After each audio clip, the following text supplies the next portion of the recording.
한 장의 지도가 있었다.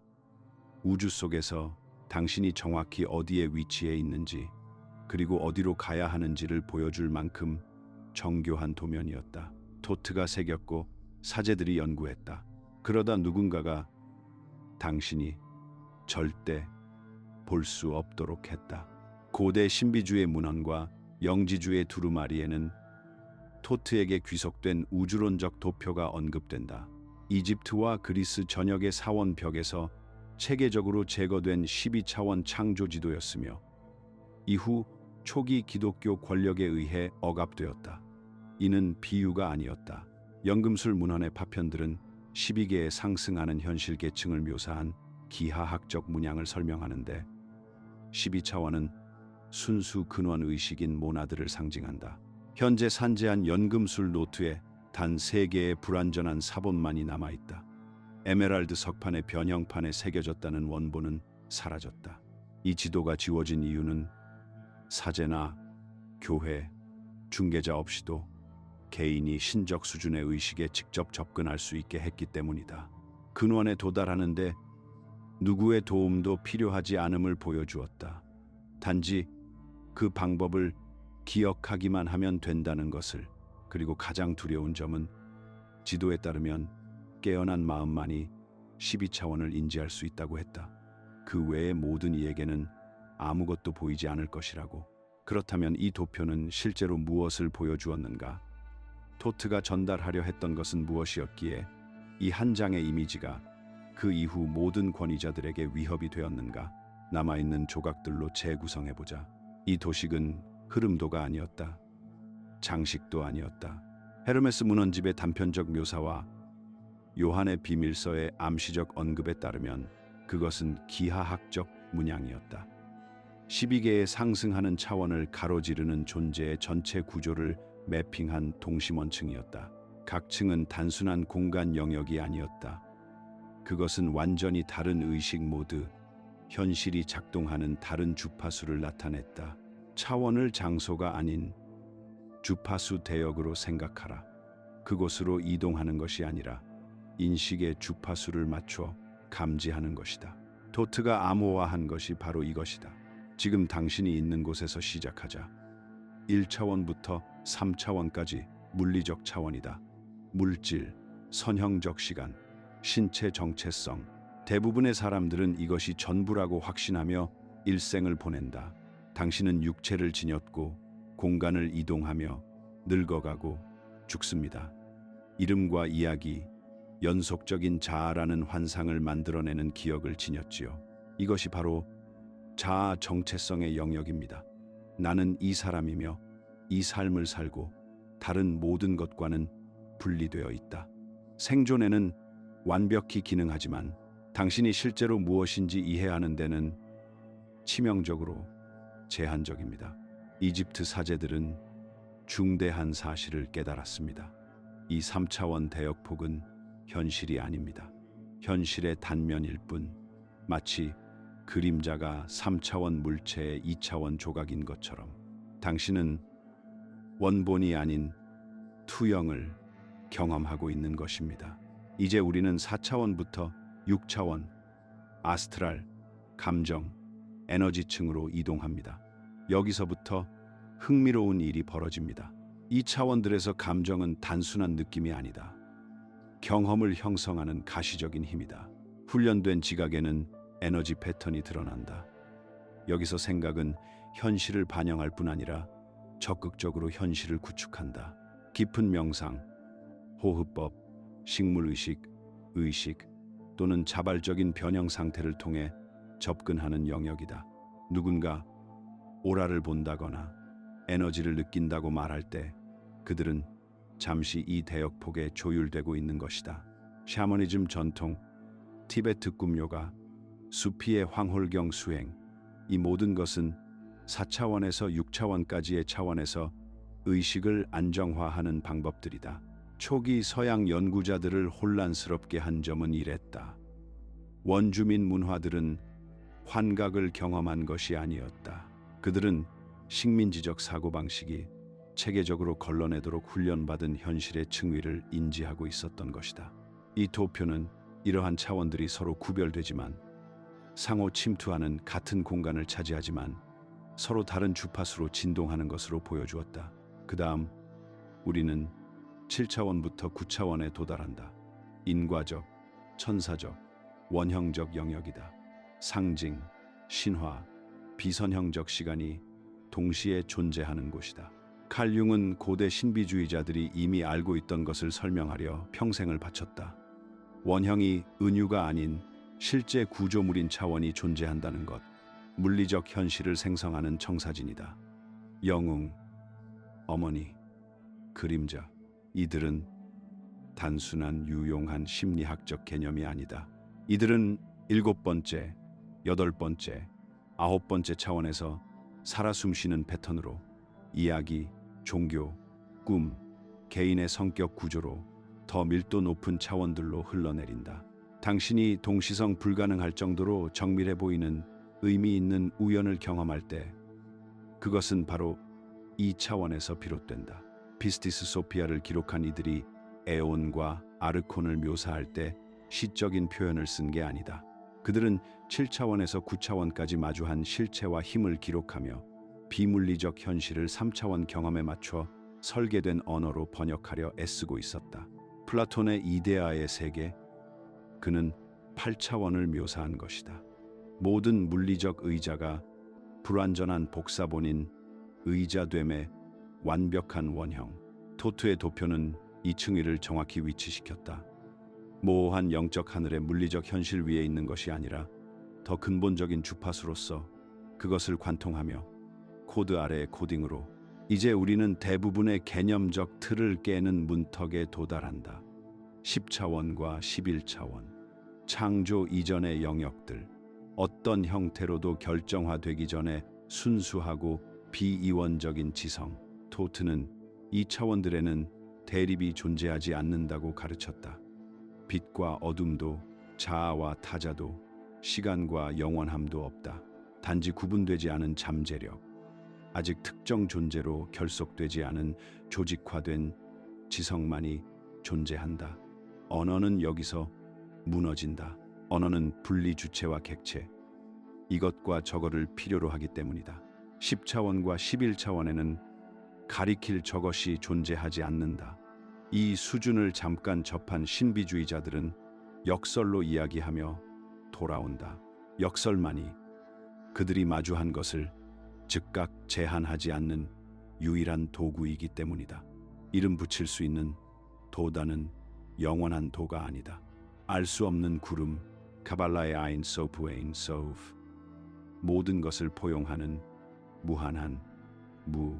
10차원과 11차원을 묘사하려는 시도조차 극히 드문데 이는 인간의 신경계가 3차원 정체성에 묶인 채 이를 처리하도록 설계되지 않았기 때문이다. 2차원을 바라볼 수 없다.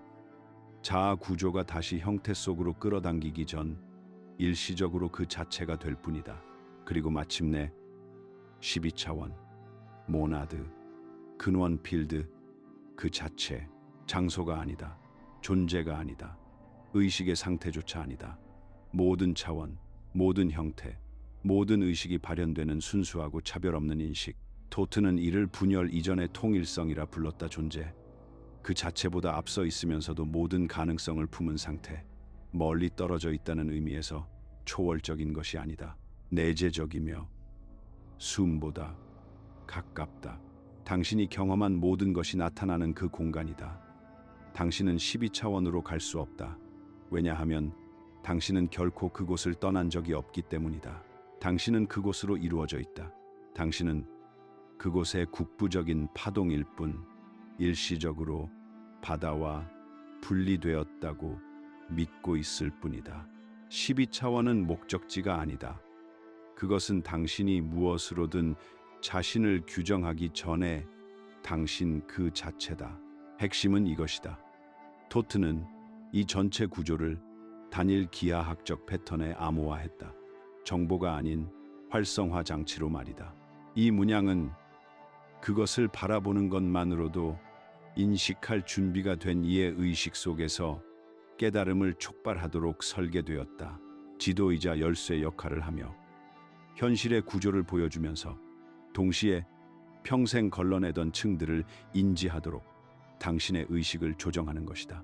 이는 이집트 전통에만 국한된 것이 아닙니다.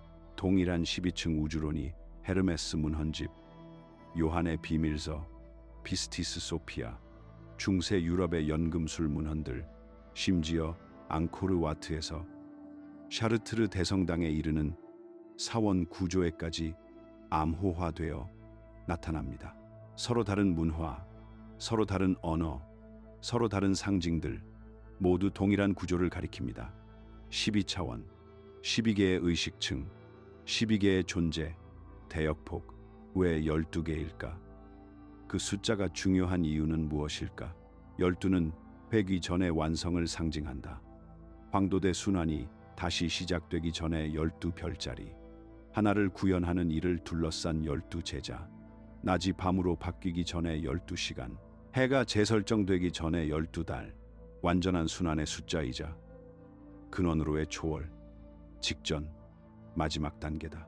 12번째 차원은 단순히 한 단계 더 높은 차원이 아니다. 근원으로의 붕괴, 파도가 자신이 항상 바다였음을 깨닫는 순간이다. 그러나 수세기 동안 학자들을 혼란에 빠뜨린 것은 이것이다. 만약 이 지도가 존재했다면, 만약 그것이 현실의 정확한 구조를 보여주었다면 왜 모두가 그것을 볼 수 없었는가? 왜 토트는 오직 특정 마음만이 그것을 해독할 수 있다고 주장했는가? 도표 자체에 내장된 자물쇠는 무엇이었는가? 에메랄드 석판의 이 진술을 보라. 제12개는 눈으로 보는 것이 아니라 눈을 앞서는 자아로 본다. 다시 읽어보라. 눈을 앞서는 자. 토트는 여기서 시적인 표현을 한 게 아니다. 그는 의식이 작동하는 방식에 관한 구체적인 것을 설명하고 있다. 12차원을 이해하려는 누구에게나 즉각적인 문제를 일으키는 것이다. 솔직히 말해, 당신이 지금까지 알고 있던 모든 것, 경험했던 모든 것은 감각을 통해 들어왔다. 당신은 세상을 보고, 소리를 듣고, 사물을 만진다. 당신의 전체 현실은 뇌가 해석한 감각 데이터 위에 구축되어 있다. 그러나 12차원에는 그런 것이 전혀 존재하지 않습니다. 볼빛도 그것은 너무나 근본적이고 원초적인 상태로 존재하기에 당신이 다른 모든 것을 인지하는 데 사용하는 장치는 그것을 감지하지 못합니다. 당신의 눈, 귀, 신경계는 차원 구조, 내부에서 발생하는 현상을 감지하도록 맞춰져 있을 뿐 의식 기반 자체를 감지하도록 맞춰져 있지 않습니다. 이것이 핵심 문제다. 당신은 그것을 감지할 수 없는 도구로 무언가를 찾으려 한다. 12차원이 멀리 있거나 우주적 장막 뒤에 숨어 있는 게 아니다. 평범한 인식 방식이 그것을 아무것도 아닌 것으로 경험한다는 것이다. 빈 공간, 부재, 공허, 지도가 바로 눈앞에 있어도 당신의 표준 작동 의식은 그것을 스쳐 지나갈 것이다. 토트는 이러한 지각적 맹점을 만드는 5가지 구체적인 필터를 확인했습니다. 철학적 개념이 아닌 12차원적 인식을 차단하는 실제 메커니즘입니다. 그중 첫 번째는 가장 명백한 것, 바로 당신의 물리적 감각 자체입니다. 태어나는 순간부터 당신은 감각이 전하는 것을 신뢰하도록 훈련받습니다. 볼 수 있고, 들을 수 있고, 측정할 수 있다면 그것은 현실입니다. 그렇지 못하다면 상상이나 망상일 뿐이다. 이는 3차원을 탐색하는 데 완벽히 타당하다. 절벽 가장자리가 어디인지, 그 소리가 위험을 의미하는지, 음식이 먹어도 안전한지 알아야 하니까. 하지만 이 훈련이 초래하는 결과는 이렇다. 내가 감지할 수 없다면 존재하지 않는다는 필터를 설치해버린다. 그리고 감각 현상이 발생하기 전에 존재하는 12차원은 완전히 걸러져 버린다. 당신의 지각 체계는 설계된 대로 정확히 작동하고 있습니다. 바로 그 때문에 토트가 매핑한 것을 감지할 수 없는 것입니다. 두 번째 필터는 당신의 감정 장치입니다. 당신이 겪는 모든 경험은 그에 대한 당신의 감정에 의해 물들여집니다. 당신은 현실을 직접 지각하지 않습니다. 당신은 끊임없는 끌림과 밀어냄, 쾌락과 고통, 욕망과 두려움의 흐름을 통해 현실을 지각합니다. 이러한 감정적 충동들이 당신이 당신의 현실로 경험하는 것, 즉 주관적이고 개인화된 사건의 버전을 만들어냅니다.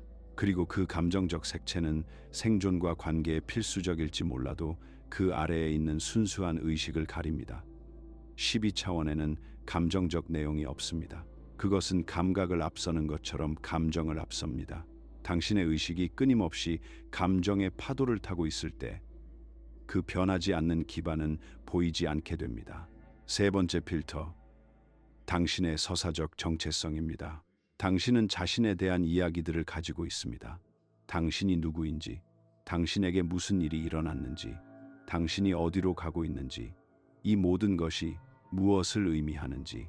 이러한 서사들은 시간을 가로지르는 분리된 개인이라는 감각을 창조하며 그 이야기는 절대적으로 현실적으로 느껴진다. 그것은 당신에 관한 가장 현실적인 것 같다. 그러나 토트는 이 서사적 자아는 차원적 현실에서 작동하기 위한 필수적인 허구, 하나의 구성물이라고 가르쳤다. 그리고 여기에 문제가 있다. 12차원은 통합되어 있고 비이원적이며 분리가 없다. 의식이 분리된 누군가라는 이야기에 동일시되는 한 그것은 문자 그대로 통합된 근원을 인식할 수 없다. 자아서사의 필터는 지각자와 지각 대상이 분리된 존재로 인식되도록 만들어 지각을 차단한다. 네 번째 필터는 더 논란의 여지가 있다. 업의 기억. 이를 환생의 관점에서 해석하든 단순히 어린 시절의 조건화와 축적된 삶의 경험으로 보든 우리의 목적상 그건 중요하지 않다. 메커니즘은 동일하다. 과거의 패턴이 자동적인 반응을 만들어낸다. 당신은 이전의 프로그램에 기반해 상황에 반응한다. 이러한 자극과 반응의 순환은 의식을 반복적 주기에 갇히게 하여 현재를 해석하기 위해 끊임없이 과거를 참조하게 합니다. 그리고 12차원은 시간 밖에 완전히 존재합니다. 기억이 형성되기 전, 시간이 선형적으로 보이기 전에 현재 의식입니다. 업의 패턴은 정의상 당신을 시간적 의식에 가둡니다. 과거를 재현하느라 바쁠 때는 영원함을 인식할 수 없습니다. 이제 다섯 번째 필터에 이르렀는데 여기서부터 정말 흥미로워집니다. 영지주의자들은 이를 아르코닉 프로그램이라 불렀습니다. 그들은 인간의 인식 속에 체계적인 왜곡이 존재한다고 가르쳤습니다. 무작위가 아닌 의도적으로 구조화된 왜곡으로 의식을 저차원적 인식에 가둡니다. 그들이 그랬듯 이를 문자 그대로 실제 존재나 인식을 조작하는 힘으로 받아들일 수도 있습니다. 또는 은유적으로 인간이 가능하거나 현실적이라고 믿는 것을 제한하는 심리적 사회적 통제 시스템으로 이해할 수도 있습니다. 어느 쪽이든 효과는 동일합니다. 인간 의식 속에서 고차원적 현실의 인식을 적극적으로 방해하는 지각 프로그램이 작동하고 있다는 점입니다. 이것들은 단순히 제거할 수 있는 수동적 필터가 아닙니다. 주의력을 다른 곳으로 돌리고 특정 생각을 불가능하게 만들고 의식이 돌파적 지각에 가까워질 때 조롱이나 공포 반응을 유발하는 능동적 간섭 패턴입니다. 확장된 의식을 엿본 적이 있으면서 곧바로 그냥 네 상상일 뿐이야 혹은 아마 아무것도 아닐 거야 라는 내면의 목소리에 의해 그 감각이 무시당하는 느낌을 경험한 적이 있다면 그것은 아크로닉 프로그램이 실행 중인 것입니다. 그것이 자신의 조건화된 마음에서 생성되었든 외부에서 왔든 그 프로그램은 목표를 달성합니다. 의식을 필터링된 인식의 감옥에 가둬두는 것입니다.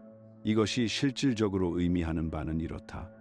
이 5가지 필터가 활성화될 때 대부분의 인간에게 대부분의 시간 동안 활성화된다.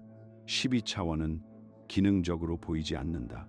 먼 우주 어딘가에 숨겨진 것도 복잡한 상징으로 암호화된 것도 아니다. 그 의식 모드에는 보이지 않는다. 맨눈으로 자외선을 보려는 것과 같다. 한계는 빛에 있는 게 아니다. 빛은 존재하며 망막에 닿는다. 한계는 감지장치에 있다. 당신의 눈에는 단순히 그 빛을 감지할 수용체가 없을 뿐이다. 그러나 의식이 이원성을 넘어 확장될 때, 여과 장치들이 해체되기 시작할 때 무언가가 변한다. 그리고 그것들은 해체될 수 있다. 물리적 감각은 유용하지만 절대적 권위를 가지지 않는 단지 좁은 인식 대역폭에 불과하다는 것이 인식된다. 감정은 진리 그 자체가 아닌 의식을 가로지르는 일시적인 기상 패턴으로 드러난다. 자아 서사는 꿰뚫어 보게 된다. 정체성이 아닌 하나의 이야기로 이해된다. 업의 패턴은 당신이 그 패턴을 형성한다고 여겨지는 존재와 동일시하는 것을 멈출 때 그 힘을 잃습니다. 아크로닉 프로그램은 당신이 자신의 사고 패턴을 외부에서 관찰할 수 있는 인식을 발전시킬 때 감지되고 해체됩니다. 그리고 그 맑은 공간, 왜곡 없이 인식이 존재하는 그 공간에서 12차원이 인지 가능해집니다. 감각적 경험으로가 아니라 당신은 황금 기하학을 보거나 우주 음악을 듣지 않을 것입니다. 그것은 인식으로 나타납니다. 보이는 게 아니라 기억해내는 것이다. 도달하는 게 아니라 사실은 한 번도 떠난 적이 없음을 깨닫는 것이다.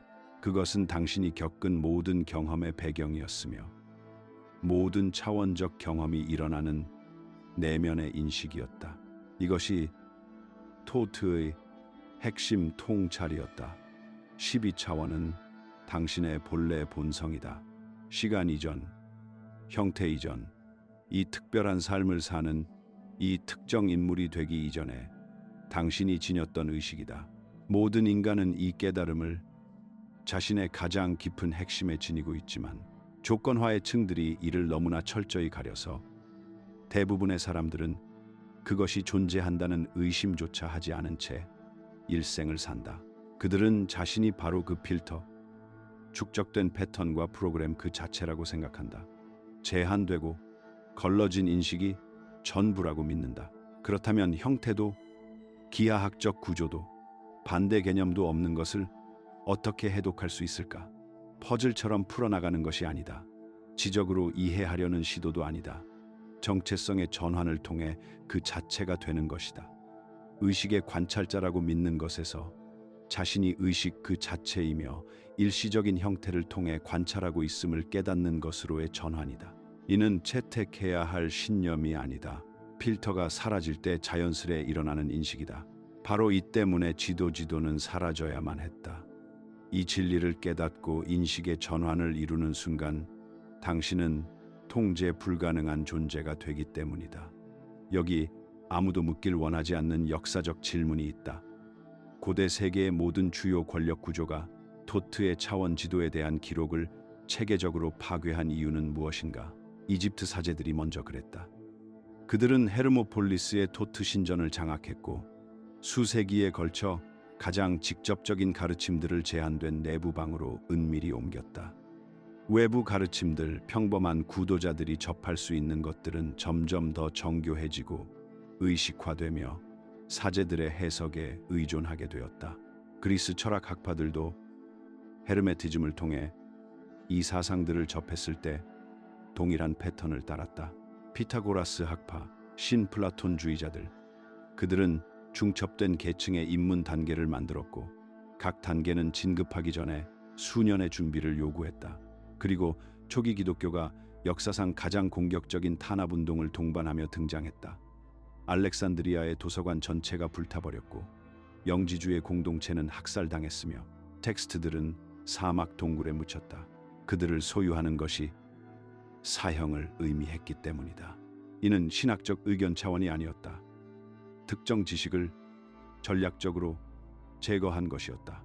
그러니 불편한 질문을 던져보자. 이 차원 지도가 기존 권위 모두에게 위험한 이유는 무엇이었을까? 영지주의 문헌들은 하나의 해답을 제시한다. 이를 문자 그대로 받아들이든 상징적으로 해석하든 그 설명력은 변하지 않는다. 부득의 불이 We do han we create cozy candice of ute. 기독교의 서적 소각에서 보호하기 위해 서기 400년경 이집트에 묻힌 나그 한 마디. 도서관 문헌들은 반복적으로 아르콘 알컨을 언급한다. 이들은 인간이 고차원적 인식에 접근하는 것을 막는 것을 주된 기능으로 하는 힘이나 존재들로 묘사된다. 요한의 비밀 문서는 그들을 인류를 잠든 상태로 유지하려는 하위 영역의 통치 권력으로 기술한다. 무긴 젠보 이스 우고 스프로 4 and 2 1. 본문은 명백하다. 그들은 깨어난 인간을 그 어떤 힘보다도 두려워한다. 아르콘을 비물질적 존재로, 조직화된 인간 권력 구조로, 혹은 제한된 의식에 갇히게 하는 내면화된 심리적 프로그램으로 해석할 수 있다. 기능적 결과는 동일하다. 무언가가 체계적으로 대부분의 인간이 토트의 지도가 묘사하는 의식 수준에 접근하는 것을 막는다. 권력 구조를 공포에 떨게 한 것은 이것이다. 12차원 의식에서 작동하는 인간은 기능적으로 통제 불가능해진다. 실제 일어나는 일을 생각해보라. 자신의 의식이 육체를 초월하며 육체 사후에도 지속됨을 직접 체험한 자는 죽음에 대한 공포로 통제될 수 없다. 그들은 자신의 본질이 비물질적임을 깨달았기에 육체적 위협으로 협박할 수 없다. 물질적 부에 대한 욕망으로 조종할 수도 없는데 그들은 물질적 현실을 의식, 내 일시적 투영으로 인식했기 때문이다. 사회적 승인으로도 그들을 얽매지 못한다. 정체성이 어떤 사회적 역할보다 훨씬 근본적인 것임을 경험했기 때문이다. 모든 통제 시스템, 종교적, 정치적, 경제적은 사람들이 오로지 자신의 육체, 사회적 이야기, 생존 공포, 물질적 욕망과 동일시하도록 유지하는 데 의존한다. 12차원은 그러한 모든 동일시들이 부분적이고 일시적인 것임을 인식하는 의식 수준을 나타낸다. 그 인식에서 작동하는 사람은 더 이상 일반적인 통제 수단에 반응하지 않습니다. 물질적 집착을 초월했기에 뇌물로 매수될 수 없습니다. 생존 공포를 넘어섰기에 위협받을 수 없습니다. 사회적 조건화를 프로그래밍으로 인식했기에 수치심을 느낄 수 없습니다. 억압의 구체적인 역사적 메커니즘을 살펴보십시오. 이집트 사제단은 수십 년에 걸친 계층적 입문을 통해 내적 가르침에 대한 접근을 통제했습니다. 핵심 지식에 접근하기 전까지 수년간 충성을 증명하고 의식을 수행하며 경전을 암기해야 했다. 토트의 지도는 제도적 진급이 아닌 의식 작업을 통해 직접 접근이 가능함을 시사함으로써 그 구조 전체를 무너뜨렸다. 누구나 자신의 수행으로 12차원에 도달할 수 있다면 사제단이 왜 필요하겠는가? 사제들은 신성한 지식을 보호한 것이 아니라 그에 대한 독점권을 지키고 있었던 것이다. 그리스 신비학파도 동일한 위협에 직면했다. 엘레우시스 신비의식, 오르피크 전통, 피타고라스 공동체 모두 수년에 걸친 단계적 입문 제도를 중심으로 구성되었다. 그러다 헤르메스 문헌이 유포되기 시작했는데 그 내용은 올바른 의식 상태에 도달한 자라면 누구나 신성에 대한 직접적 지식인 그노시스를 얻을 수 있다고 주장했다. 제도적 구조는 선택사항이 되었고 이는 제도적 권력이 취약해졌음을 의미했다. 초기 기독교는 아마도 가장 위험한 함의를 마주했다. 인간이 의식 확장을 통해 신성을 직접 접할 수 있다면 12차원 가르침이 정확히 약속한 바 교회가 인간과 신 사이의 필수 중재자 역할을 하는 근거는 사라진다. 이것이 바로 기관적 기독교가 장려되는 동안 영지주의 기독교가 잔혹하게 탄압받은 이유다. 영지주의 복음서인 토마스 복음서는 예수가 이렇게 말했다고 전한다. 하나님의 나라는 나무와 돌로 지은 저택 안에 있지 않고 너희 안에 그리고 너희 주변에 있다.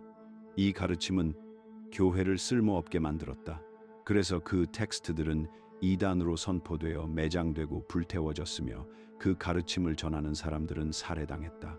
교회권위, 사제중재, 제도적 구원을 강조하는 복음서들은 보존되어 정경으로 채택되었다. 탄압 전략은 단순히 지도를 숨기는 것 이상으로 깊었다. 그들은 차원 구조에 중개자를 삽입한 변형된 버전으로 대체했다. 중세 기독교가 영적 우주론을 어떻게 재구성했는지 보라. 계층적으로 배열된 천사들, 중재자로 지정된 성인들, 사제가 필요한 성사들, 진급을 위한 정교한 의식들. 메시지는 너는 이것에 직접 접근할 수 있다 에서 승인된 권위자들의 허가, 준비, 중재가 필요하다로 바뀌었다. 여기서 영지주의 주장이 불편할 정도로 적절해진다. 아르콘들은 인간이 12차원적 인식으로 활동하는 것을 원치 않는다. 그런 인간들은 에너지, 감정, 숭배, 노동을 수확할 수 없기 때문이다. 아르콘을 하위 차원의 인간의식을 흡수하는 문자 그대로의 비물질적 존재로 해석하든 경제적 생산성과 사회적 수능을 위해 인구를 착취하는 인간 권력 구조로 보든 두려움과 욕망에 갇히게 하는 내면화된 심리적 프로그램으로 이해하든 실질적 진실은 동일하다. 당신의 의식이 하위 차원에 갇혀 있도록 유지함으로써 이익을 얻는 내적, 외적 세력들이 존재한다. 불편한 함의를 고려해보라. 이 가르침이 정확하다면 영적 지도로 위장된 많은 것들은 사실 의식 관리에 불과하다.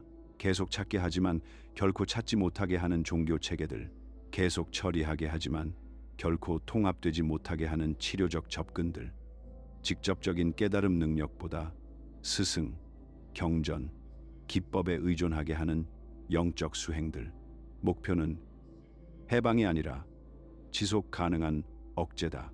사람들을 예측 가능하고 영향력 행사 및 통제가 가능한 1차원부터 9차원에 머물게 하라.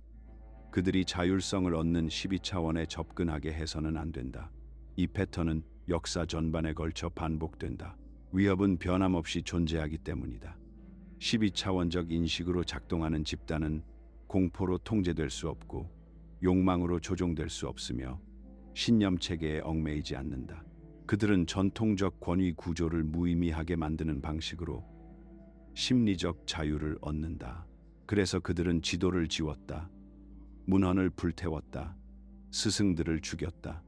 그러나 의식 구조 자체를 지울 수는 없었다. 12차원은 여전히 인식의 본질적 속성으로 존재한다. 그 길은 여전히 있다. 이성글이 7 히마주스틴주 인텐주 747 드로인 책이 아닌 의식의 구조 속에 암호화되어 있다. 그리고 어떤 이들은 여전히 그 길을 오르는 법을 기억한다. 알렉산드리아의 화재를 견뎌낸 헤르메스주의 파편들에는 이런 구절이 있다. 상승은 공간을 통한 것이 아니라 네가 스스로 믿는 존재를 벗어던짐을 통한 것이다. 이는 시적인 은유가 아니었다. 토트는 구체적이고 구조화된 과정을 묘사하고 있었다. 의식이 현실을 인식하고 경험하는 방식의 근본적 전환을 각각의 단이 나타내는 차원의 사다리. 이 지도가 앞서 논의한 체계들의 위험한 이유는 바로 이론적이지 않기 때문이다. 사람들은 이 사다리를 올라갔다. 그들은 그 단계를 기록했다. 그 현상학은 문화와 세기를 초월하여 완전히 고립된 전통들 사이에서도 일치한다. 이는 믿음이 아니라 의식 그 자체의 지도학임을 의미한다. 거의 모든 이가 시작하는 곳에서 시작해보자. 1차원부터 3차원까지. 이것은 합의된 현실, 대다수가 유일하게 아는 모드입니다. 이 상태에서는 자신이 바로 자신의 몸이라고 절대적으로 확신합니다. 몸을 가지고 있다가 아니라 자신이 바로 그 몸입니다. 당신의 정체성은 이름, 개인적 역사, 외모, 직함, 인간관계로 구성됩니다. 누군가 당신의 외모를 비하하거나 선택을 의심하면 당신은 존재의 핵심을 공격받은 듯한 느낌을 받습니다. 왜냐하면 당신은 이러한 표면적 속성들을 자신 그 자체로 오인했기 때문입니다. 이 차원의 시간은 완전히 선형적이고 경직되어 느껴진다.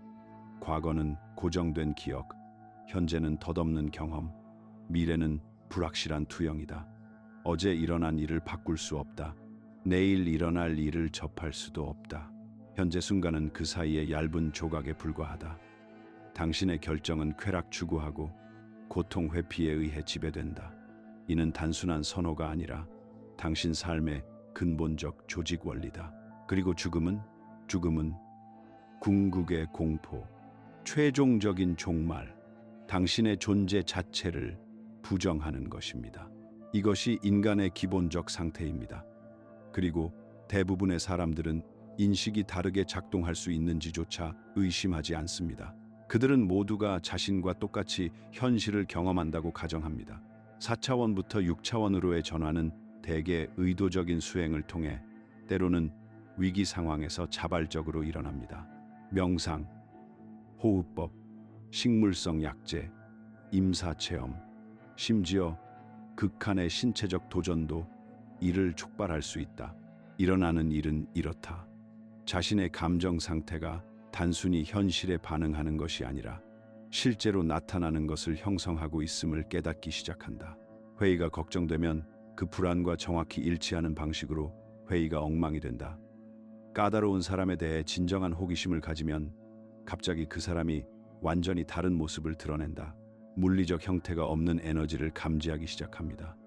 방에 들어서자마자 아무도 말하기 전에 긴장감이 느껴집니다.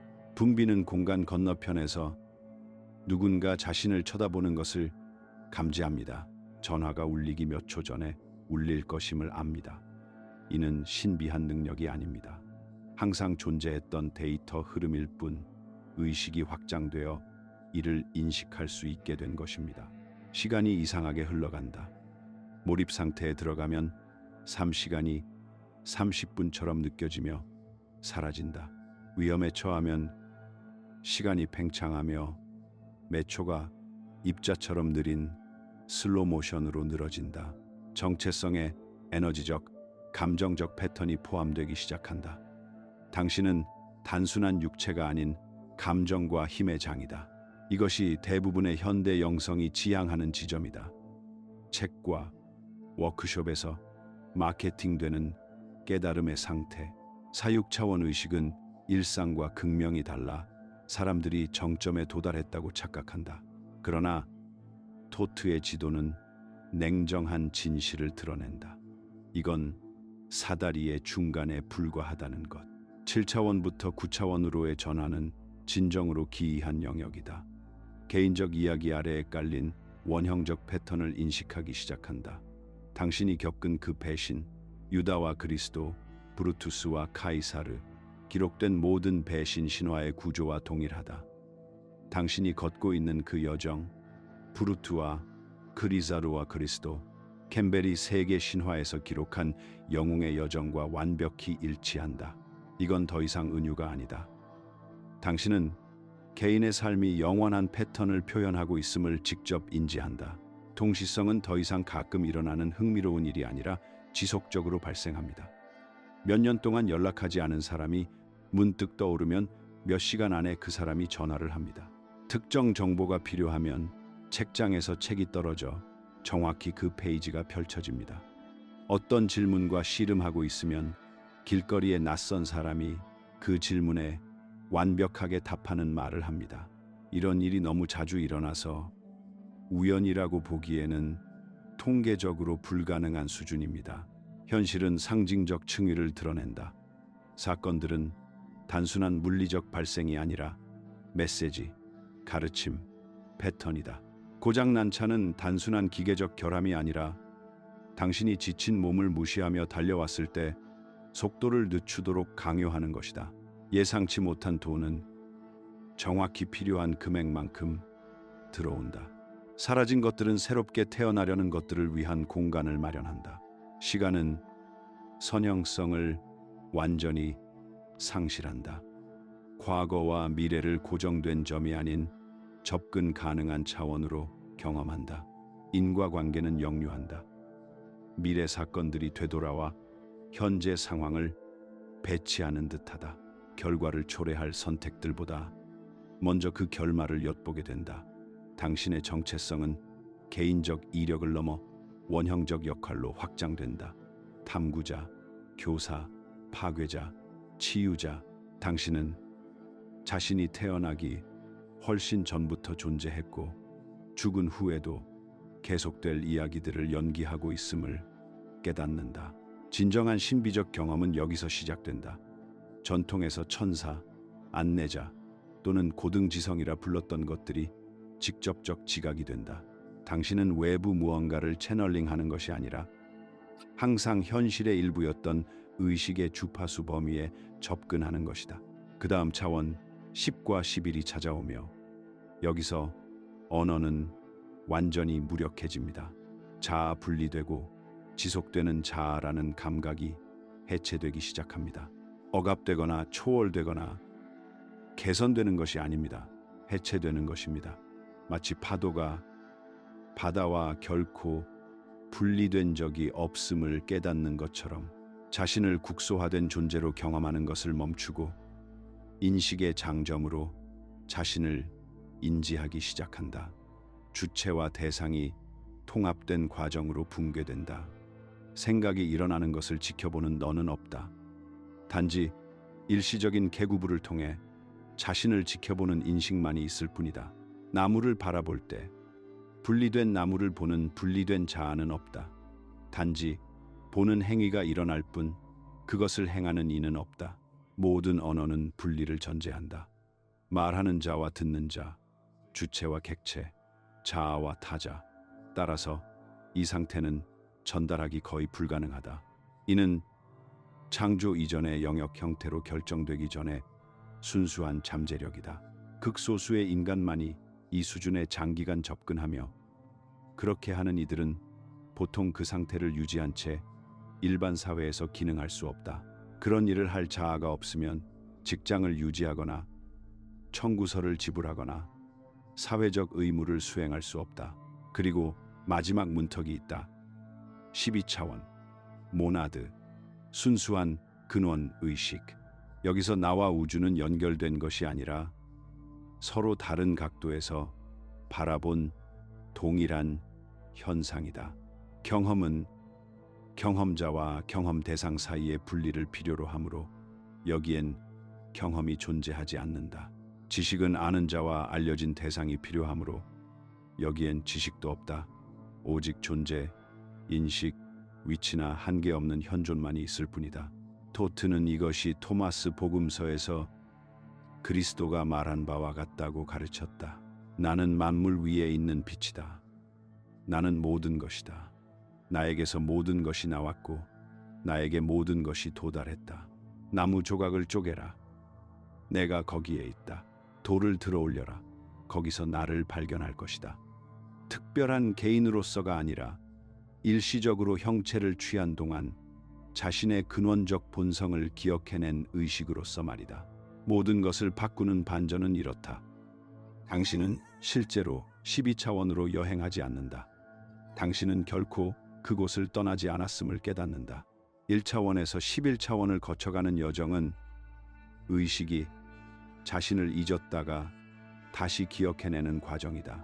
12차원은 당신이 스스로에 대해 믿어온 모든 정체성의 층, 모든 필터, 모든 이야기 아래에 있는 당신의 본질이다. 상승은 단순히 이 인식을 가리는 모든 것을 체계적으로 제거하는 것이다. 토트가 이를 이렇게 구조화한 데는 특별한 이유가 있다. 1. 3차원 의식에서 12차원으로 직접 도약하려 하면 대개 정신병, 자아팽창, 영적 회피로 이어지기 때문이다. 결국 인간적 성격은 전혀 통합되지 않은 채 깨달음을 얻었다고 주장하게 된다. 중간 차원들은 필수적인 발달 단계 역할을 하며 각 단계는 의식이 다음 수준의 해체에 대비하도록 준비시킨다. 이 지도는 단순히 설명적인 것이 아니라 완전한 각성으로 가는 가장 안전한 길을 보여주는 지침서였습니다. 그렇다면 상승이 가능하다면, 구조가 존재하고 사람들이 이미 그 구조를 올라갔다면 이 차원들을 통과하기 위해 실제로 무엇이 필요한가? 토트는 3차원에 갇힌 사람과 12차원에서 활동하는 사람을 구분하는 것이 무엇이라고 말했는가? 지도라면 반드시 방법이 있을 테니 각 문턱을 여는 구체적인 실천법, 구체적인 열쇠가 있어야 한다. 그리고 바로 그 조각들이 드러내는 것이 바로 그것이다. 토트가 12차원에 대해 실제로 이해한 것은 바로 이것이다. 대부분의 영적 스승들을 불편하게 만드는 것인데, 왜냐하면 그들의 제자들이 결코 그곳에 도달하지 못하는 이유를 드러내기 때문이다. 12차원은 형태가 없다. 기하학도 없다. 반대도 없다. 이는 깨어나지 않은 마음이 그것을 마주할 때 그 경험은 아무것도 아니라는 것을 의미한다. 공백, 비어있음, 공허. 당신이 그것을 직접 바라보아도 거기엔 아무것도 보이지 않는다. 당신의 의식이 존재하는 것을 감지하도록 구성되지 않았기 때문이다. 마치 FM 라디오를 AM 신호에 맞추는 것과 같다. 신호는 존재하고 실제하며 방송되고 있지만 당신의 수신기는 그것을 해석할 수 없다. 하지만 여기서 이상한 점이 있다.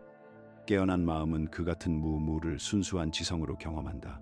순수한 깨달음, 순수한 존재. 차이는 관찰되는 대상에 있지 않다. 12차원은 변하지 않는다. 변하는 것은 관찰하는 의식이다. 그렇다면 인스타그램, 영성과 구루 마케팅을 모두 벗겨낸 깨달음이란 정확히 무엇을 의미할까? 그것은 토트가 원본 텍스트에서 규명한 5가지 필터 없이 현실을 인지할 수 있는 특정 의식 구성을 가리킨다. 영구적으로도 완벽하게도 세금 신고를 하면서 유지하는 초인적 초월 상태로도 아닙니다. 다만 고차원적 인식이 비록 순간적으로라도 접근 가능해질 만큼의 충분한 명료성과 안정성을 갖춘 상태를 말합니다. 야간 투시 능력을 개발하는 것과 비슷하다고 생각해 보세요. 눈은 생물학적으로 저조도 환경에서 볼 수 있는 능력을 지녔지만 그 능력은 활성화되기 위해 특정 조건이 필요합니다. 망막의 막대세포는 어둠, 적응할 시간, 그리고 경쟁하는 밝은 빛의 부재를 요구합니다. 깨달음도 비슷하게 작동한다. 당신은 이미 인지 능력을 지니고 있지만 기능하기 위해서는 특정 조건이 필요하다. 12차원을 해독하기 위해 토트는 4가지 능력이 발달해야 한다고 가르쳤다. 순차적으로도 완벽하게도 아닌 당신의 직접적인 경험 속에서 작동하기 시작할 만큼 충분히 말이다. 첫째, 정체성으로부터의 초연함. 사람들은 이것이 선호나 개성이 없는 무감정한 유령 같은 존재가 되는 것을 의미한다고 생각하기 때문에 두려워한다. 그렇지 않다. 이는 당신이 생각하는 나, 이름, 역사, 자아 개념, 성격, 이 하나의 구성물임을 인식하는 것을 의미한다. 의식이 스스로에게 들려주는 이야기일 뿐 근본적 현실이 아니다. 라난, 로사, 자신의 정체성을 본질적 진리가 아닌 일시적 패턴으로 관찰할 수 있을 때 정체성이 생기기 전에 존재하는 것을 인지하는 데 필요한 거리를 얻게 된다. 당신은 여전히 당신이다. 여전히 선호도 있다. 하지만 더 이상 그 이야기에 갇히지 않는다. 둘째, 서사 없는 지각. 평범한 마음은 끊임없이 모든 것을 해석한다. 꼬리표를 붙인다. 일어나는 일과 그 이유에 대한 이야기를 만들어낸다. 이 서사적 덧씌움은 직접적인 지각을 방해한다. 당신은 실제로 석양을 경험하는 것이 아니라 석양에 대한 생각, 과거 석양의 기억, 석양과 연결된 감정적 연상을 경험한다. 깨어난 마음은 이야기 만들기 기능을 잠시라도 멈출 수 있으며 해석에 휩싸이기 전에 생생한 경험을 지각할 수 있다. 서사 기능은 자동적이고 무의식적이며 끊임없이 작동하기 때문이다. 우리는 2살 때부터 자신의 삶을 서사해왔다. 그 관성을 멈추는 것, 단 3초라도 진정한 능력이 필요하다. 셋째, 내적 대화의 침묵. 마음의 끊임없는 자기 대화는 토트가 소음 장벽이라 부른 것 더 깊은 인식에 대한 접근을 차단하는 정신적 소음의 벽을 만들어낸다. 그는 12차원은 오직 생각 사이의 틈새, 즉 정신적 해설이 시작되기 전의 공간에서만 인지될 수 있다고 가르쳤다. 12차원이 그 틈새에 숨어 있기 때문이 아니라 당신의 의식이 다른 채널에서 방송하지 않을 때만 그 주파수를 수신할 수 있기 때문이다. 생각을 억지로 멈추는 것이 아니라 생각의 흐름과 동일시하지 않음으로써 그 침묵 속에 머무를 수 있는 능력을 기르는 것이 필수적이다. 넷째, 관찰자 의식, 인식 자체를 인지하는 능력이다. 자신이 관찰하고 있다는 사실을 관찰하는 것이다. 이 메타인식은 모든 변화하는 경험 아래에 있는 근본적 상수로서 의식을 드러내므로 12차원으로의 관문이다. 생각은 변한다. 감정은 변한다. 몸은 변한다. 상황은 변한다. 그러나 그 모든 변화를 목격하는 인식은 일관되게 남아있다. 관찰자로서 쉴 수 있을 때 경험되는 내용과 무관하게 남아있는 그 인식으로 머무를 때 당신은 진입점에 도달한 것이다. 이제 토트가 강조한 역설, 이 가르침 전체를 전하기 거의 불가능하게 만드는 핵심은 이것이다. 12차원에 도달하기 위해 당신이 할 수 있는 일은 아무것도 없다. 어떤 행위도 1차원부터 11차원 안에서의 행동이다. 12차원은 노력을 통해 달성되지 않는다. 노력의 중단을 통해 인식된다. 모든 것이 멈출 때 남는 것이다. 즉, 그곳에 도달하게 하려는 모든 영적 수행, 명상, 기법, 의식은 사실 당신을 낮은 차원에 머물게 한다. 수행들은 목적을 지닌다. 4가지 능력을 개발하지만 그것 자체가 아니다. 이것이 지도가 지적으로 연구하는 문자 그대로의 그림이 아니었던 이유다. 12차원의 구조라는 패턴 자체는 경험적으로 진입해야 한다. 도표는 명상 대상으로 설계되었다. 당신은 그것을 응시하고 마음으로 그 기하학을 따라가며 패턴이 당신의 의식을 재구성하도록 허용해야 했다. 지도는 단순한 정보가 아닌 기술이었다. 다른 물체들이 자신의 주파수로 진동하게 하는 음차처럼 기하학적 패턴은 관찰자에게 특정 의식 상태를 유도하도록 의도되었다. 영적 마케팅 담당자들이 당신에게 알려주길 원치 않는 실질적 진실은 이렇다.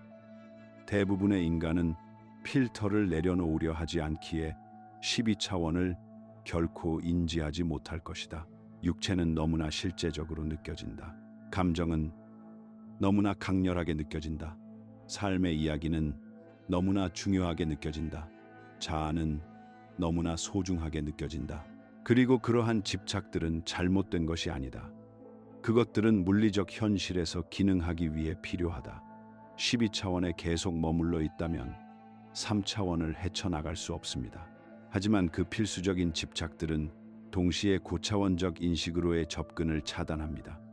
이는 도덕적 실패가 아닙니다. 단지 의식의 작동 원리일 뿐입니다.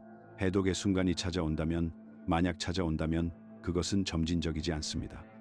연구를 통해 도달하는 논리적 결론도 아닙니다. 종종 학습이라기보다 기억으로 묘사되는 갑작스러운 깨달음입니다. 12차원을 인지하는 방식은 스테레오그램 속 숨겨진 이미지를 갑자기 보는 것과 유사하다.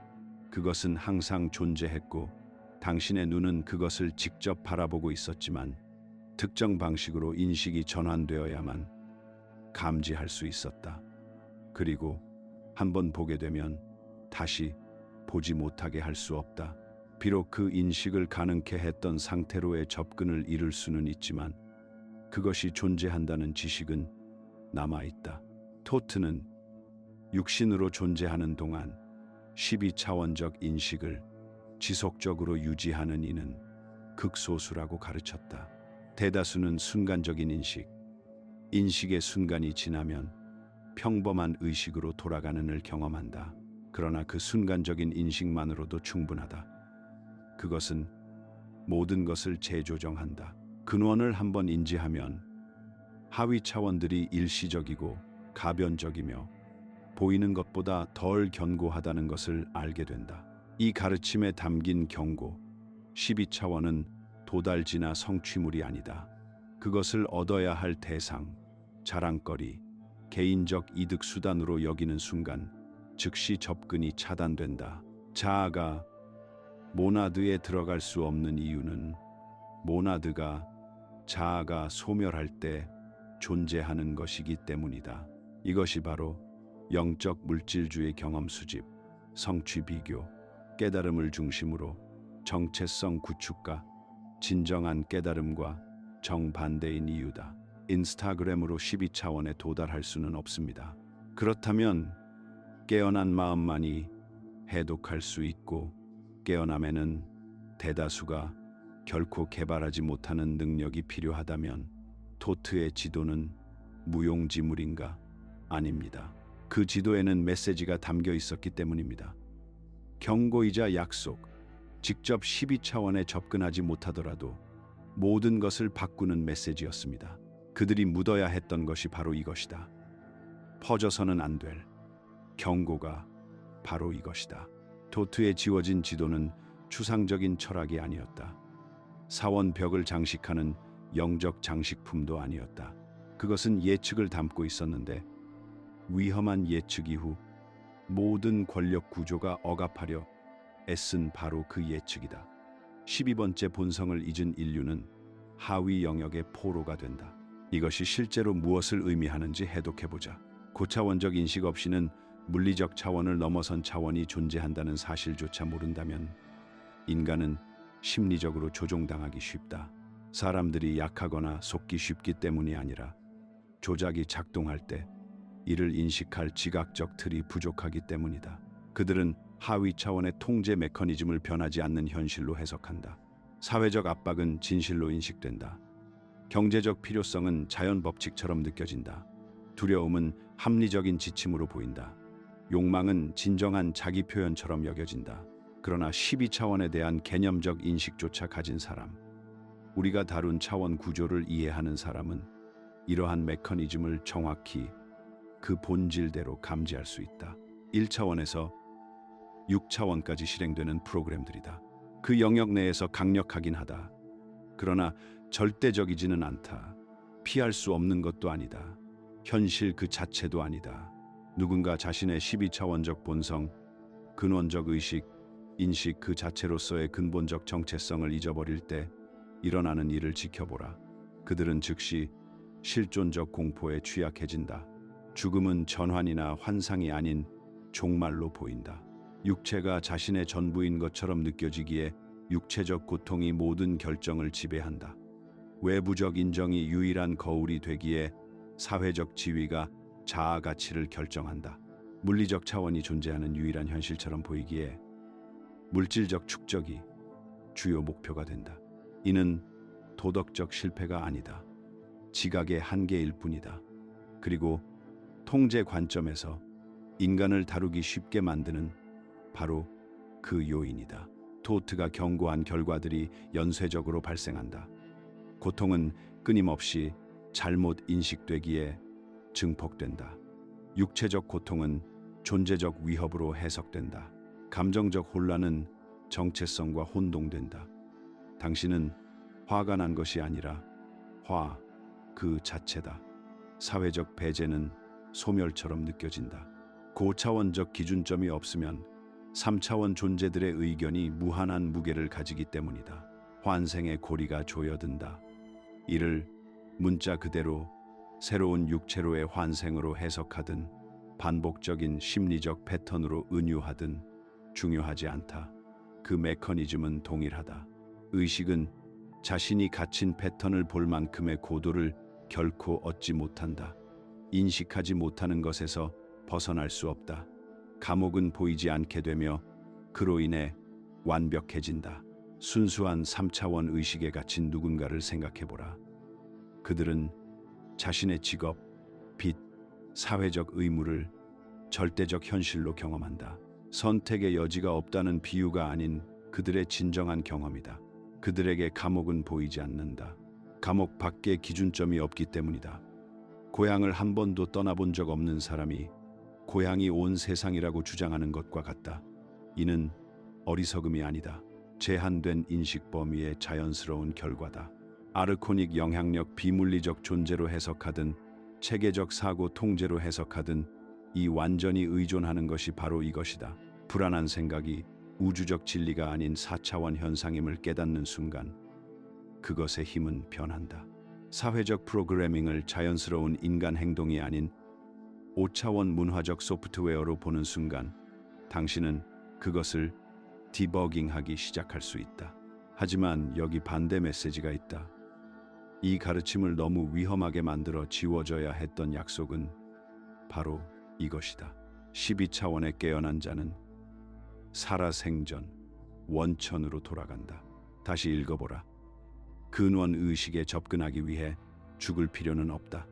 천국, 열반, 내세를 기다릴 필요도 없다. 사제의 허락, 기관의 승인, 수십 년의 수도원 준비도 필요 없다. 12차원은 지금 이 육체로, 이 생애에서 의식의 전환을 통해 접근 가능하다. 이 생애의 성 가능하다.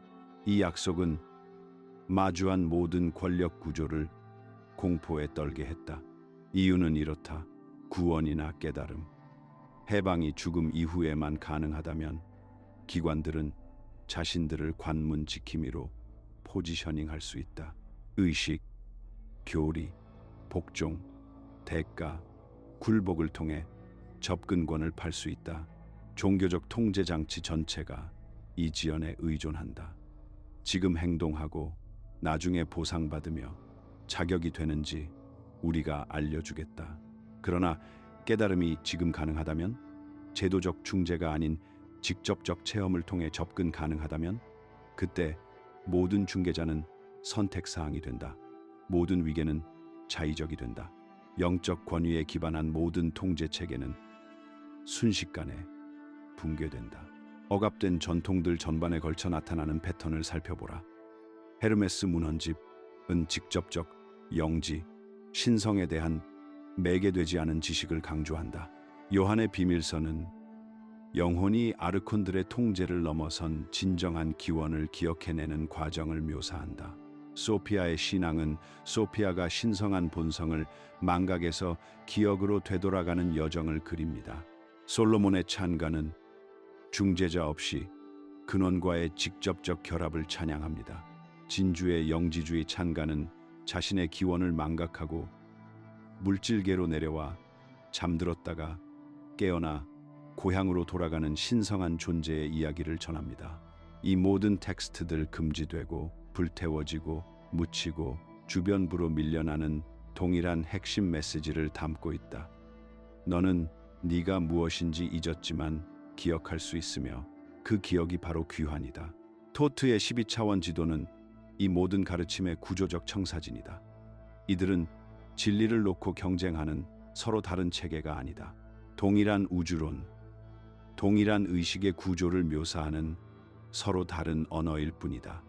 12차원, 물질계로의 하강, 망각, 각성의 가능성, 육신을 유지한 채 근원으로의 귀환. 이것이 문화, 시대, 전통을 초월해 나타나는 이유는 문화적 확산이나 역사적 차용 때문이 아니라 의식 구조 자체에 대한 실제적 진실을 묘사하기 때문이다. 그렇다면 이 정보를 어떻게 활용할 것인가? 아직 접근할 수 없다면 12차원에 대한 지식이 무엇을 바꾸는가? 이 깨달음은 즉시 하위 차원 경험과의 관계를 바꿉니다.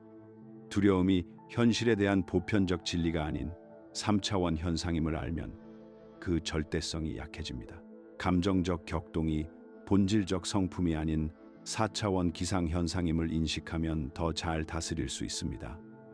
의식 조작을 이해하는 틀을 갖출 때 사회적 프로그래밍이 감지됩니다. 이 지도는 완전한 상승을 이루기 전에도 관점 고도를 제공합니다. 마치 방의 벽이 우주의 경계가 아닌 단순한 벽임을 깨닫는 것과 같습니다. 방 자체는 변하지 않지만 그 방과의 관계는 완전히 변모합니다. 가장 깊은 가르침은 구조 자체에 내재되어 있다. 바로 당신이 지도 그 자체라는 사실이다. 12차원 구조는 외부에서 찾아야 할 대상이 아니다. 그것은 당신 자신의 의식 구조다.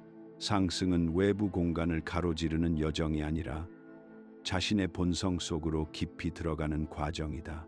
근원은 멀리 있지 않다. 바로 지금 이 글을 읽고 있는 존재, 생각과 반응과 해석 아래에 있는 바로 그 존재다. 토트의 지도는 벽에서 지워졌지만 의식 자체에서는 지워질 수 없다. 왜냐하면 의식 그 자체가 지도이기 때문이다. 모든 인간은 그 사실을 인지하든 그렇지 않든 자신 안에 12차원 구조를 지니고 있다. 망각은 일시적이다. 기억은 언제나 가능하다. 그리고 그들이 정말로 당신에게 알리고 싶지 않은 것은 이것이다.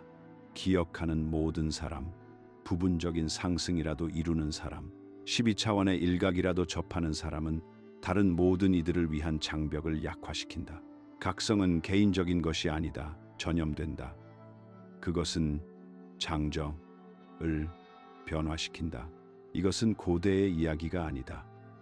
지금도 더 정교한 도구로 동일한 억압이 진행 중이다. 현대 물질주의는 의식이 뇌 활동 이상일 수 없다고 부정한다. 순수한 1차원 환원주의다. 소비 문화는 의식을 육체적 감각과 물질적 축적에 고정시킨다. 2차원과 3차원에 갇히는 것이다. 미디어 조작은 감정적 반응성을 이용한다. 4차원 통제다. 이 모든 것은 당신이 지도가 존재한다는 사실을 모를 때만 가능하다. 하지만 지도는 여전히 여기에 있다. 구조는 여전히 온전하다.